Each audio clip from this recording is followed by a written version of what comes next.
ऐसे ही और educational videos पाने के लिए हमारे चैनल को सब्सक्राइब करें और बेल आइकन को भी हिट करें ताकि आपको नए वीडियोस के नोटिफिकेशन मिलते रहें। नमस्कार फ्रेंड्स, कैसे हैं आप लोग? आशा करता हूँ अच्छे होंगे। फ्रेंड्स, आज हम लोग क्लास 9th और 10th दोनों क्लासेस में सेक्शन बी का जो फर्स्ट क्वेश्चन आता है उसको बोलते हैं रीऑर्डरिंग। मतलब ऑर्डर मतलब होता है क्रम से करना और रीऑर्डर मतलब होता है पुनः क्रमित करना। मतलब उसमें क्या होता है कि एक सेंटेंस के जो वर्ड्स हैं वो आगे पीछे होंगे तो उसको हमें सही क्रम में करना होता है, उसको बोलते हैं रीऑर्डरिंग। तो आज हमारा टॉपिक यही है, हम लोग इसी को सीखेंगे कि रीऑर्डरिंग में हम सेंटेंस को करेक्ट कैसे करेंगे ताकि उसका सही और सार्थक अर्थ निकल आए। तो आइए शुरुआत करते हैं। और वीडियो की शुरुआत करने से पहले आपसे कहना चाहूँगा कि अगर आप मेरे चैनल पर नए हैं तो मेरे चैनल को सब्सक्राइब कर लीजिए और बेल आइकन को भी हिट करिए ताकि और वीडियो के नोटिफिकेशन आपको मिलते रहें। तो आइए शुरू करते हैं।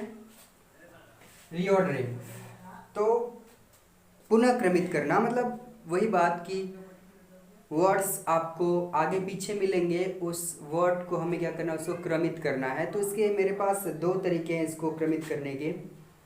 जो वैसे अगर सबसे कारगर तरीका अगर बात किया जाए तो इसका सबसे कारगर तरीका ये है कि आप प्रत्येक शब्द का अर्थ निकालिए और उसको सही सेंटेंस के अनुरूप जो है कि सेट कर दीजिए।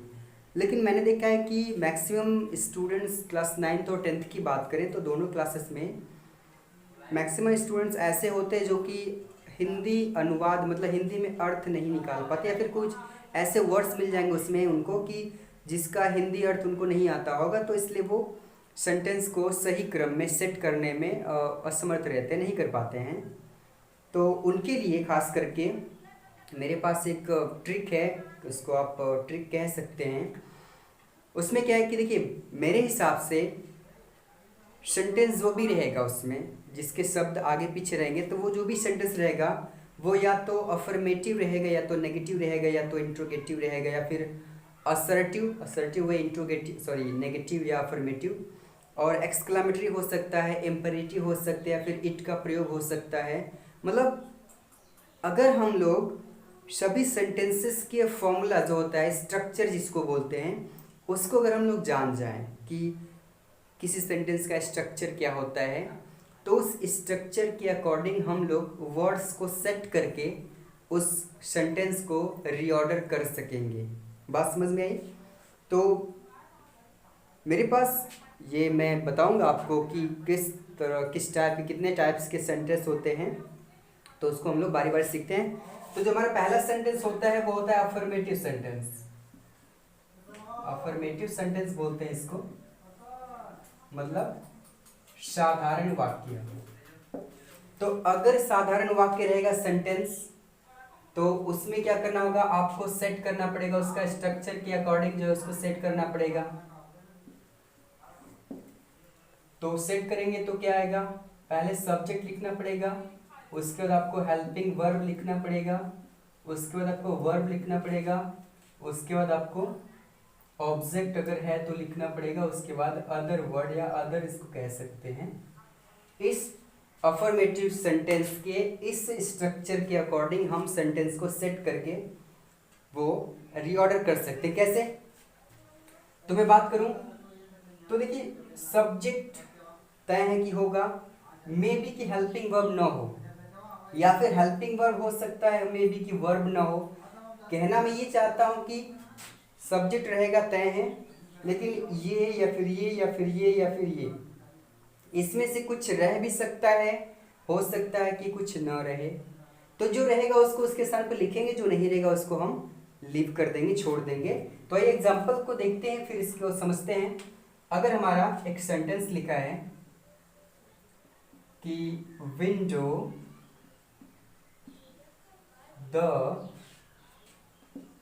ब्रोक श्याम एस्टरडे, इस टाइप का अगर सेंटेंस हमारे पास लिखा है और इसको बोल दिया है कि इसको रीऑर्डर करिए, मतलब इसके शब्दों को जो है क्रम से लिखिए, क्रमित करिए, इसको क्रम से इसके शब्दों को सजाइए। तो हमें जो समझने का तरीका इसको है, समझने कैसे, लास्ट में फुल स्टॉप है इसका मतलब ये असर्टिव होगा, असर्टिव इन द सेंस कि ये अफर्मेटिव या नेगेटिव होगा। तो नेगेटिव में क्या होता है, अफर्मेटिव और नेगेटिव में बस थोड़ा सा डिफरेंट होता है आपका, कि नेगेटिव में आपका हेल्पिंग वर्ब के बाद नॉट लगेगा, बाकी सारा प्रोसेस जैसे है वैसे रहेगा। तो फुल स्टॉप, इसका मतलब ये सेंटेंस अफर्मेटिव या फिर नेगेटिव होगा, तो हम लोग अफर्मेटिव का फॉर्मूला सेट करते हैं। अगर नॉट दिखेगा तो हेल्पिंग वर्ब के बाद हम लोग नॉट को सेट कर देंगे। तो इसको सेट करने के लिए हमें, इसको रीऑर्डर करने के लिए हमें क्या चाहिए, पहले सब्जेक्ट, मतलब इस सेंटेंस में सब्जेक्ट कौन है, कर्ता कौन है। तो अर्थ निकाल लेते हैं, थोड़ा सा देख लेते हैं। या विंडो मतलब खिड़की, ब्रोक मतलब तोड़ा, श्याम मतलब श्याम, यस्टरडे मतलब कल। तो अगर सब्जेक्ट की बात करें तो सब्जेक्ट हमारा है श्याम, मतलब इसको रीऑर्डर करेंगे तो क्या बनेगा आपका, बनेगा श्याम। इसके बाद हेल्पिंग वर्ब कहीं नहीं है, लीव छोड़ देते हैं। वर्ब हमारा है ब्रोक, तो लिखेंगे ब्रोक।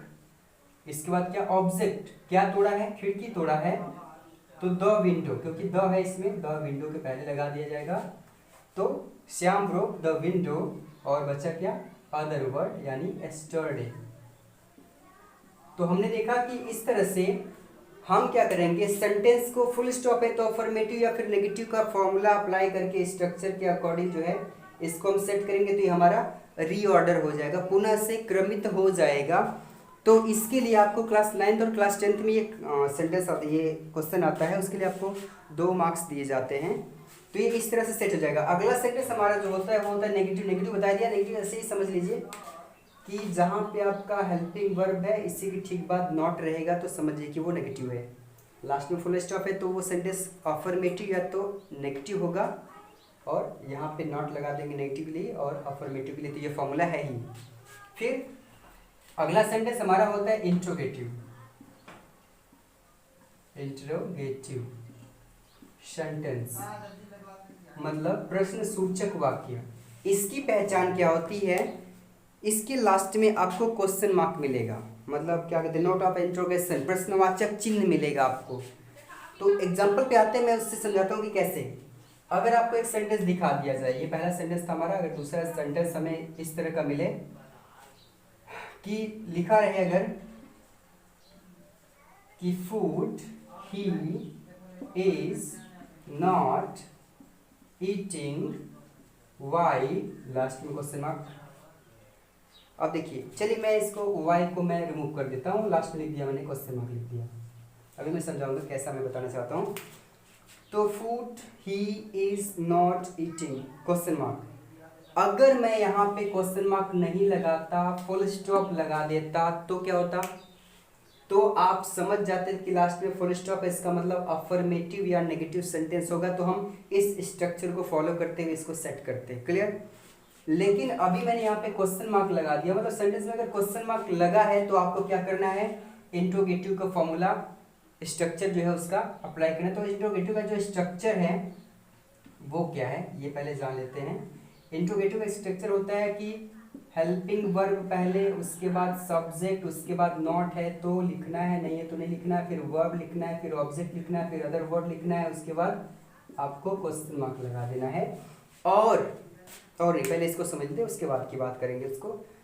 तो स्ट्रक्चर क्या कहता है कि पहले हेल्पिंग वर्ब लिखना है, कब, लास्ट में क्वेश्चन मार्क है तो लास्ट में क्वेश्चन मार्क है, इसका मतलब कि इंट्रोगेटिव सेंटेंस है, तो हम इस स्ट्रक्चर को फॉलो करेंगे।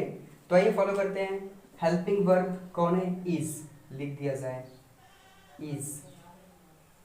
फिर सब्जेक्ट चाहिए, सब्जेक्ट कौन है, ही, लिख दिया जाए। फिर क्या, नॉट, नॉट है इसमें, हाँ है, लिख देते हैं इसको भी। नेक्स्ट कह रहा है कि वर्ब, क्रिया क्या है इसमें, ईटिंग, लिख देते हैं।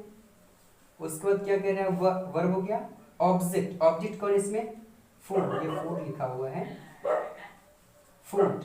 फिर क्या, अदर्स, कुछ और बचा है, नहीं बचा है तो लास्ट में क्वेश्चन मार्क। ये हो गया हमारा रीऑर्डर, मतलब कि लास्ट में क्वेश्चन मार्क आएगा तो समझिए कि ये वाला इंट्रोगेटिव का स्ट्रक्चर जो है अप्लाई किया जाएगा। लेकिन मैं इसी सेंटेंस में मैं समझाना चाहूँगा आपको कि अगर इसी में लिख दिया गया वाई या व्हेन या व्हाट या वेयर या मतलब इस तरह का WH वर्ड कुछ भी लिख दिया जाए और लास्ट में क्वेश्चन मार्क लगा दिया जाए, तो अब क्या करेंगे, तो इंट्रोगेटिव का ये फर्स्ट स्ट्रक्चर होता है। और दूसरा स्ट्रक्चर क्या होता है कि जब भी WH वर्ड आ जाए तो जब भी WH वर्ड आ जाता है तो क्या करते हैं हम इस WH वर्ड को इस हेल्पिंग वर्ब के पहले लिख देंगे और बाकी सारा प्रोसेस जैसे पहले था वैसे अब भी लिखेंगे। इन द सेंस कि अभी पहले वाई के बिना हम लोग इसको सेट किए थे तो ये सेंटेंस निकला, लेकिन वाई अभी है, इंक्लूड है इसमें, तो अब इसको हम सेट करेंगे तो क्या बनेगा, पहले वाई लिखना, मैंने बताया ना सेम प्रोसेस है, बस इसके पहले वाई को लिख देना है, तो पहले वाई लिखना पड़ेगा। बाकी इस प्रोसेस वही है कि ही नॉट ईटिंग फूड, लास्ट में क्वेश्चन मार्क है तो क्वेश्चन मार्क। तो इंट्रोगेटिव का स्ट्रक्चर 1 हेल्पिंग वर्ब से शुरू होता है, स्ट्रक्चर 2 वाई यानी कि WH वर्ड से शुरू होता है, बाकी सारा प्रोसेस उसी तरह। तो जब भी लास्ट में क्वेश्चन मार्क दिखे तो आप समझ जाइए कि इंट्रोगेटिव सेंटेंस है। तो अगर WH वर्ड भी उसमें शामिल है तो WH वर्ड को पहले लिखना है, बाकी ये स्ट्रक्चर को फॉलो करना है, और अगर WH वर्ड नहीं है तो इस स्ट्रक्चर को फॉलो करते हुए इसको शब्द को सेट कर देना है, आपका सेंटेंस तैयार हो जाएगा। अगला सेंटेंस हमारा होता है इम्परेटिव सेंटेंस, मतलब आज्ञा सूचक वाक्य। इसके लिए जो स्ट्रक्चर है वो है do not plus verb plus object plus other word या अदर्स कह सकते हैं इसको। तो ये कब सेट होगा, तो एग्जांपल के थ्रू मैं समझाता हूं। अगर हमारा एक सेंटेंस दिया रहे, इसमें लिखा रहे कि come not do here today, okay. तो देखते हैं, मैंने बताया कि इम्परेटिव सेंटेंस है तो ये स्ट्रक्चर फॉलो करेंगे हम, और इन वर्ड्स को हम क्या करेंगे उस पर सेट करेंगे। तो कब फॉलो करेंगे, कब सेट करेंगे, तो जब भी देखिए सेंटेंस में आपको सब्जेक्ट ना दिखाई दे, जब भी किसी सेंटेंस में आपको सब्जेक्ट न दिखाई दे और कार्य हो रहा हो, ओके, जब भी किसी सेंटेंस में सब्जेक्ट न दिखाई दे और कार्य हो रहा हो, मतलब क्रिया हो, तो समझिए कि वो निश्चित रूप से इम्परेटिव सेंटेंस में होगा। तो उसको हम लोग इम्परेटिव सेंटेंस के स्ट्रक्चर पे सेट करेंगे। तो उसमें क्या आएगा, डू नॉट। देखिए मे बी कि डू नॉट न आए, यहाँ पे हो सकता था कि डू नॉट दोनों नहीं आता, तब भी हमारा यही फॉर्मूला सेट होगा, मतलब यही हमारी जो लॉजिक है सेट होगी कि जब भी सेंटेंस में आपको सब्जेक्ट न दिखाई दे और साथ में उसमें क्रिया हो, मतलब कार्य हो रहा हो, तो समझ जाइए कि आपको इम्परेटिव सेंटेंस का स्ट्रक्चर यहाँ पे फॉलो करना है। तो फॉलो करेंगे तो पहले डू नॉट है, तो हम सेंटेंस चेंज करेंगे तो हो जाएगा डू नॉट, क्या फिर है वर्ब, तो वर्ब क्या हमारा कम, फिर क्या ऑब्जेक्ट, ऑब्जेक्ट इसमें कोई नहीं है तो अदर्स, अदर्स में क्या है हियर टुडे, टुडे को हम लास्ट में ही लिखेंगे क्योंकि टाइम है, लास्ट में लिखेंगे तो ज़्यादा बेटर होता है। एक और सेंटेंस देखते हैं हम इम्परेटिव का। अगर लिखा है, अगर लिखा है properly your book daily read, okay, तो फिर वही बात चेक करिए, सब्जेक्ट नहीं है इसमें। जब सब्जेक्ट नहीं है तो आपने क्या करना है, देखना है कि क्रिया है इसमें, कार्य हो रहा है, तो हाँ रीड पढ़ना यानी क्रिया यानी कार्य हो रहा है, तो हम क्या करेंगे इम्परेटिव सेंटेंस का स्ट्रक्चर सेट करेंगे। तो डू नॉट पहले मांग रहे, डू नॉट है इसमें, नहीं है तो डू नॉट नहीं लिखना है। फिर क्या लिखना है वर्ब, तो वर्ब हमारा क्या है रीड, ओके। फिर क्या है ऑब्जेक्ट, ऑब्जेक्ट क्या है योर बुक, ओके। इसके बाद क्या है अदर्स, तो अदर्स में क्या बचा प्रॉपरली और डेली, तो डेली टाइम है उसको हम लास्ट में लिखेंगे तो ज़्यादा बेटर रहेगा, तो प्रॉपरली उसके बाद डेली, मतलब कि ये स्पेलिंग थोड़ी सी मिस्टेक है, तो read your book properly daily, ये हो जाएगा हमारा सही रीऑर्डर, ओके। एक और शब्द होता है जिसको बोलते हैं इट, एक शब्द होता है इट। तो जब भी सेंटेंस में इट आता है तो इसका भी अपना रूल होता है। आप इसको इस तरह समझ सकते हैं कि इट का प्रयोग आप सब्जेक्ट के स्थान पे करेंगे, मतलब इसके पहले जो अफर्मेटिव या नेगेटिव का जो स्ट्रक्चर मैंने बताया वहाँ पे देखिए इट के स्थान पे वहाँ पे एस यानी सब्जेक्ट रहा होगा, इन द सेंस कि हम जब इस सेंटेंस में इट का प्रयोग किया जाए तो हम क्या करेंगे, इट का प्रयोग सब्जेक्ट के स्थान पर कर दिया जाएगा। लेकिन एक बात और हो सकती है यहाँ पे कि सेंटेंस में इट भी रहेगा और सब्जेक्ट भी रहेगा, तो सब्जेक्ट को सब्जेक्ट के स्थान पे लिखेंगे और इट को ऑब्जेक्ट के स्थान पे लिखा जाएगा उस समय। चलिए सेंटेंस के हिसाब से हम लोग समझते हैं इसको। अगर एक सेंटेंस लिखा है हमारा, today is raining it fiercely, okay. तो today is raining it fiercely, आज भयानक बारिश हो रही है, ओके। चलिए अर्थ को छोड़ देते हैं, हम अपनी टॉपिक, अपने सिलेबस मतलब अपने मेन पॉइंट पे आते हैं। पॉइंट क्या है हमारा कि इसमें क्या है, इट का प्रयोग किया गया है और ढूंढ लीजिए सब्जेक्ट है। अगर सब्जेक्ट है तो हम अफर्मेटिव नेगेटिव वाला फॉर्मूला अप्लाई करेंगे, स्ट्रक्चर अप्लाई करेंगे। लेकिन यहाँ पर वो नहीं है, मतलब सब्जेक्ट नहीं है, तो हम क्या करेंगे, इट का प्रयोग सब्जेक्ट के स्थान पर कर दिया जाएगा। तो उसमें हो जाएगा इट प्लस हेल्पिंग वर्ब, तो इज प्लस नॉट, तो नॉट है नहीं, छोड़ देते हैं। फिर वर्ब है रेन, रेनिंग है। फिर क्या है, ऑब्जेक्ट है नहीं कुछ। टुडे है, फार्सली है, तो अदर सही है, इसको लिख देते हैं फार्सली टुडे, ये हो गया। एक और सेंटेंस देखते हैं हम लोग। अगर लिखा हो कि can he not it do, तो हम क्या करेंगे, चेक करेंगे। इट का प्रयोग है तो मे बी कि इट का ये फॉर्मूला अप्लाई हो सकता है। लेकिन यहाँ पे देखिए ही सब्जेक्ट भी तो है, तो सब्जेक्ट है तो हम फिर क्या वही अफर्मेटिव या नेगेटिव वाला फॉर्मूला अप्लाई करेंगे, मतलब इसके स्थान पर सब्जेक्ट। तो क्या लिखा जाएगा, ही, हेल्पिंग वर्ब लिखना है कैन, नॉट लिखना है तो नॉट, वर्ब लिखना है तो वर्ब क्या है डू, फिर क्या ऑब्जेक्ट के स्थान पे हम इट लिखेंगे। क्यों, क्योंकि इस सेंटेंस में सब्जेक्ट पहले से मौजूद है। तो इस तरह से हम इन सभी स्ट्रक्चर के माध्यम से, इनकी सहायता से हम किसी भी सेंटेंस को जो वर्ड्स आगे पीछे किया होगा उसको हम लोग सही जगह पे सेट कर पाएंगे और रीऑर्डरिंग कर पाएंगे। इसके लिए हमें 2 नंबर मिल सकते हैं। आइए कुछ एग्जांपल देखते हैं और समझते हैं इस चीज़ को अच्छी तरह से। हमारा एग्जांपल लिखा है, medicine this take daily for 5 days. अब हमें कुछ भी नहीं पता है इस सेंटेंस में कि ये सेंटेंस अफर्मेटिव है कि नेगेटिव है कि इंट्रोगेटिव है या फिर क्या कहते हैं इम्परेटिव सेंटेंस, मतलब कौन सा सेंटेंस हमें नहीं पता है। तो उसका स्ट्रक्चर कैसे हम लोग अप्लाई करेंगे, तो हम पहले चेक करते हैं। चेक करें क्या इसमें सब्जेक्ट है, करता है इसमें, मेरे हिसाब से नहीं है। फिर चेक करिए, करता नहीं है तो फिर क्या, जब करता नहीं है तो क्रिया ढूंढिए, क्रिया है कि नहीं है।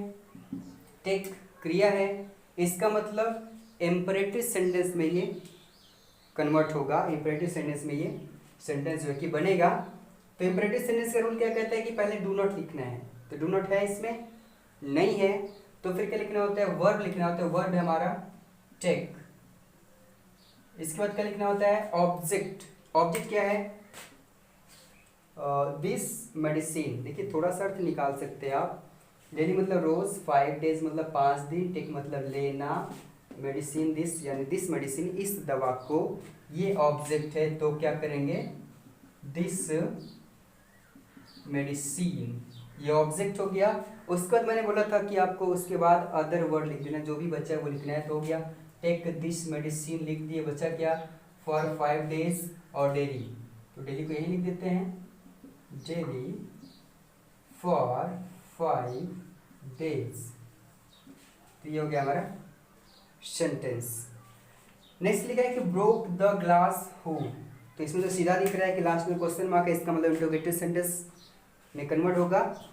तो इंट्रोगेटिव में क्या यहाँ पे हु दिखाई दे रहा है, तो उसको पहले लिखा जाता है इंट्रोगेटिव सेंटेंस में, डब्ल्यूएस वर्ड को पहले लिखा जाता है, लिख दिए। इसके बाद हेल्पिंग वर्ब लिखना होता है, वो नहीं है तो वर्ब लिख देते हैं, वर्ब हमारा ब्रोक। उसके बाद ऑब्जेक्ट बचा क्या, द ग्लास। उसके बाद अदर्स लिखना होता है, अदर्स कुछ है नहीं तो क्वेश्चन मार्क।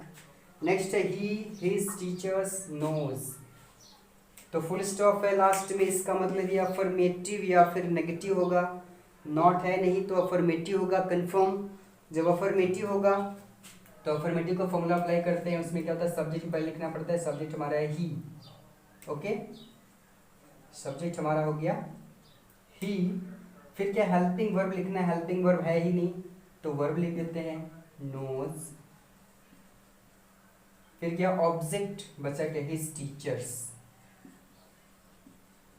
ये हो गया हमारा सेंटेंस।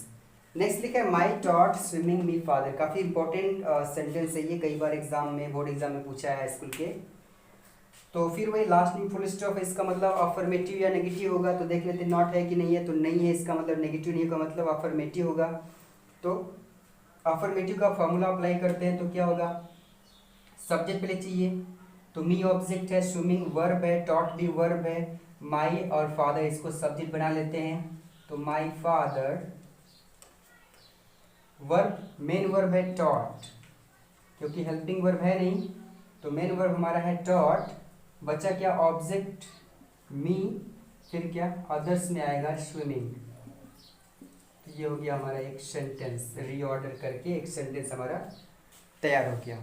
अभी तक हम लोगों ने जितने भी सेंटेंस देखा वो सभी किसी न किसी सेंटेंस के स्ट्रक्चर पे फिट होते थे, तो बड़ी आसानी से हम लोग उसको रीऑर्डर कर लिए। लेकिन कुछ ऐसे सेंटेंस होते हैं जिसमें आपको कोई सेंटेंस का स्ट्रक्चर काम नहीं आएगा, उस समय आपको आपकी खुद की कैपेसिटी, खुद की जो नॉलेज है वो काम आएगी। उसके लिए मैं आपको बताना चाहूँगा कि देखिए, भले मैंने स्ट्रक्चर बताया अलग अलग सेंटेंस का और बताया कि सेंटेंस के कंडीशन के अकॉर्डिंग हम लोग सेंटेंस के स्ट्रक्चर पे वर्ड्स को सेट करके सेंटेंस को रीऑर्डर कर लेंगे, लेकिन सबसे जो आसान, सबसे जो फेमस, आसान, पॉपुलर कह सकते हैं जो तरीका है रीऑर्डर करने का, और कहते हैं कि बेहतरीन तरीका, इससे गलत होने की गुंजाइश बहुत कम होती है, वो यही है कि आप प्रत्येक वर्ड का एक अर्थ निकाल लीजिए। प्रत्येक वर्ड का अर्थ निकालिए और अर्थ को निकालकर उस अर्थ से एक हिंदी का सेंटेंस तैयार करिए। फिर उस सेंटेंस के अकॉर्डिंग शब्द जो हमारे इंग्लिश के हैं उसको सेट कर दीजिए। ये आपका सबसे बेहतरीन तरीका है रीऑर्डरिंग करने का, और इससे बहुत ही कम संभावना होती है गलती होने का। तो हमारे सामने कुछ ऐसे सेंटेंस है, देखते हैं। लिखा कि mind is empty a devils workshop and, और अगर मैं इसमें बोलूँ कि ये फुल स्टॉप लगा हुआ है, इसका मतलब ये अफर्मेटिव होगा या नेगेटिव होगा, तो ये तत्व है कि मतलब अफर्मेटिव या नेगेटिव होगा। लेकिन अभी हमारी जो प्रॉब्लम क्रिएट होती है कि अफर्मेटिव या नेगेटिव जो है तो वो सब्जेक्ट से शुरू होगा। तो सब्जेक्ट इसमें कौन है, जरा ढूंढिए। आई थिंक नहीं मिलेगा आपको। फर्स्ट टाइम मैंने देखा था इस सेंटेंस को तो मुझे भी नहीं मिला। उस सेंटेंस को जो लास्ट का सेंटेंस दिखाई दे रहा है कि विदाउट, नहीं ये वाला, roses bed is life not a bed, ये सेंटेंस जब मैंने हाई स्कूल का एग्ज़ाम दिया था तो उस समय यही सेंटेंस, एग्जैक्ट यही सेंटेंस हमें रीऑर्डरिंग करने के लिए पूछा था और मैंने गलत किया था, क्योंकि मैं उस फॉर्मूले के स्ट्रक्चर को फॉलो किया और ये गलत हो गया। तब से मैंने सेट कर लिया माइंड में कि हाँ, हमें हिंदी अर्थ निकालना है, फिर हिंदी अर्थ से हमें एक सेंटेंस का निर्माण करना है, फिर सेंटेंस के अकॉर्डिंग हमें वर्ड्स को सेट करना है, तो वो ज़्यादा कारगर, ज़्यादा बेटर तरीका होगा सेंटेंस को रीऑर्डर करने का।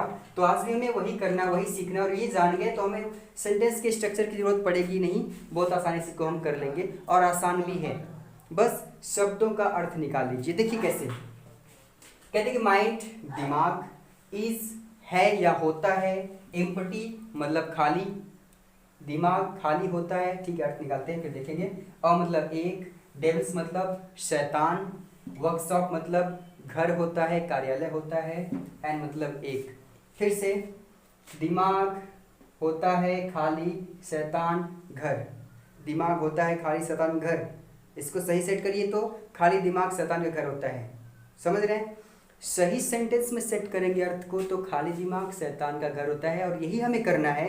कैसे करना है, एक एक शब्द का अर्थ निकालना है, फिर हमें उसको देखिए बार बार करेंगे ना इसी शब्द को कि दिमाग खाली शैतान घर होता है, खाली दिमाग शैतान का घर होता है, मतलब गलत पढ़ेंगे, फिर दोबारा गलत पढ़ेंगे, तीसरी बार गलत पढ़ेंगे, चौथी बार, कोई ना कोई ऐसी बारी आएगी जब आप सेंटेंस को सही बोल जाएंगे, और सही बोल गए तो इस सेंटेंस को सेट करने में आपको जरा भी प्रॉब्लम नहीं आएगी। तो क्या बोला है कि खाली दिमाग शैतान का घर होता है।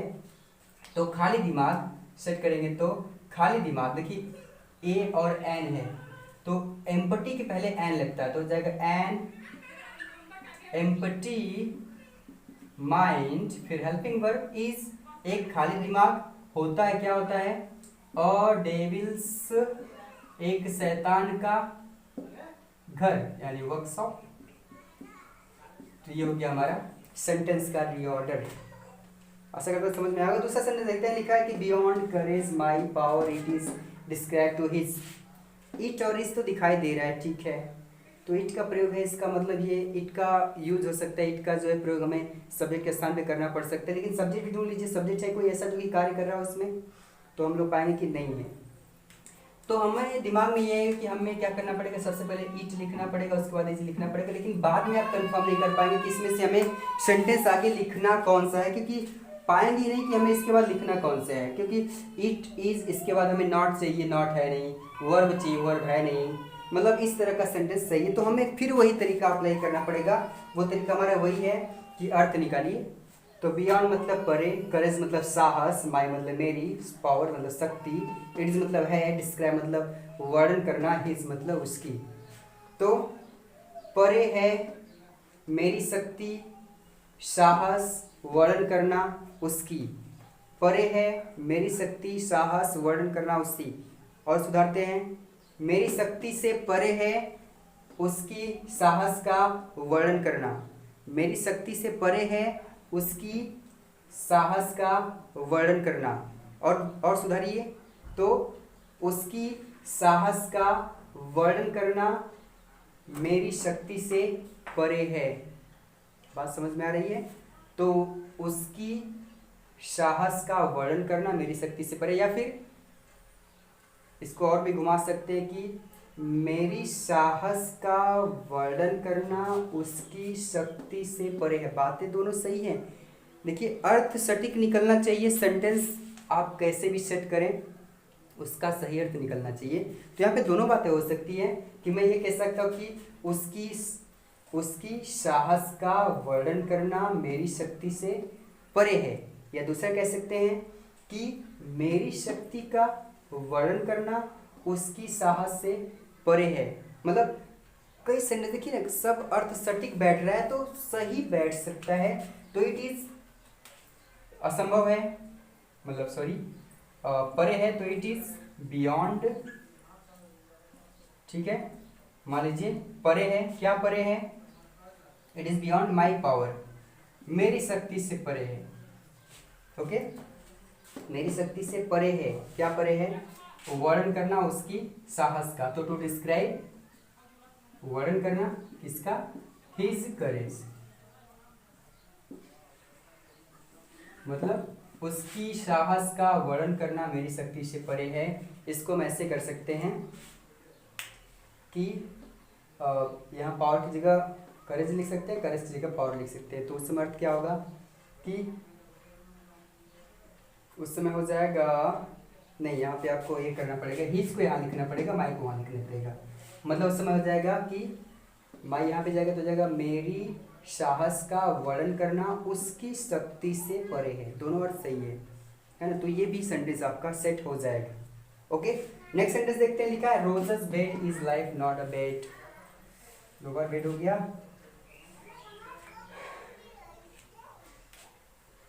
ये दूसरा बेड नहीं रहेगा, एक ही बेड है, एक ऑफ रहेगा इसमें। तो ऐसे में क्या करना हमें, फिर वही फुल स्टॉप है, इसका मतलब कि ये सेंटेंस अफर्मेटिव या नेगेटिव होगा, तो फिर उसमें ढूंढना पड़ेगा कि सब्जेक्ट कौन है। ओके, फिर हेल्पिंग वर्ब तो मतलब दिख रहा है, लेकिन सब्जेक्ट ढूंढिए इसमें, क्या रोजेस सब्जेक्ट होगा कि बेड सब्जेक्ट होगा या फिर लाइफ सब्जेक्ट होगा। तो फिर से अर्थ निकालना पड़ेगा, अर्थ निकालेंगे तभी आपका ज़्यादा बेहतरीन सेंटेंस निर्माण हो पाएगा। तो रोजेस मतलब फूल होता है, वैसे गुलाब होता है, यहाँ पे फूल। बिस्तर जीवन होता है, नॉट नहीं होता है, मतलब जीवन नहीं होता है, क्या नहीं होता है, रोजेस बेड गुलाब का बिस्तर। मतलब जीवन गुलाब का बिस्तर नहीं होता, अर्थात जीवन फूलों का बिस्तर नहीं होता। यहाँ पर रोजेस का मतलब फूल। ओके, तो जीवन फूलों का बिस्तर नहीं होता है। किसकी बात हो रही है? जीवन की बात हो तो क्या लिखेंगे पहले? Life helping verb is not a bed of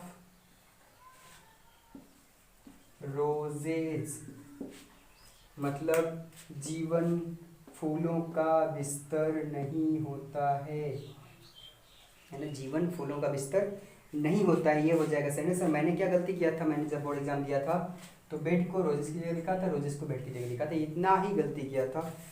और मेरे सर की मुझे डांट पड़ी थी, उन्होंने कहा था कि तुमसे उम्मीद नहीं थी कि तुम ये गलती कर सकते हो।